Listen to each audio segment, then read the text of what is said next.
Let's start with the meat. The most important thing is to make sure that your meat has a high enough fat content. You want 20% fat at least. This will ensure that you have a very juicy and moist burger. Most burger patties tend to be either 6 ounces or 8 ounces if you like them slightly thick. And I like mine quite thick actually. So I'm gonna weigh mine to be actually 200 grams. Which brings me to shaping your burger patty. You want to handle it very gently and not overwork the meat. So first form it into a meatball, then shape your patty. 2, and this is going to be my next point, to be slightly bigger than the bun itself, because when you're gonna grill the burger patty, it will shrink down a little bit. And there's nothing more disappointing to have that first bite of burger without any meat in it. Another good tip is to create a slight divot or dip into the middle of the burger.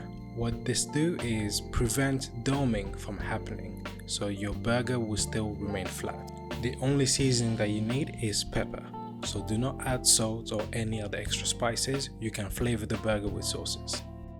Heat also obviously plays an important part here, so you want to have a thin layer of oil onto a cast iron pan, ideally on medium heat. You don't want to burn the burger. Adding salt too early will create a dry burger as the salt draws the moisture, so just add the salt right before grilling. Grill the burger from 2 to 4 minutes on each side depending on the finish you're after.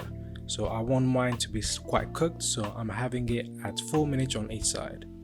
There's no argument here, only flip your burger once. You want to allow enough time for the burger to become charred so that it retains shape. Flip it and leave it alone. Once you have flipped your burger, you can add a slice of cheese right on top so that it melts. I also like to have grilled onions, so I cut a slice of an onion and put it on the corner of my grill. One final thing to ensure a juicy burger is to let the patty rest for a few minutes to draw the moisture back into the meat. While that's resting, finish grilling an onion or any other toppings that you may have, and let's finally put this bad boy together. There are many ways to put a burger together. This is mine, and what I like to do is by first adding a slight layer of mayo right on the bottom of the burger, followed by a slice of lettuce, which will protect the bottom slice of bread from becoming soggy.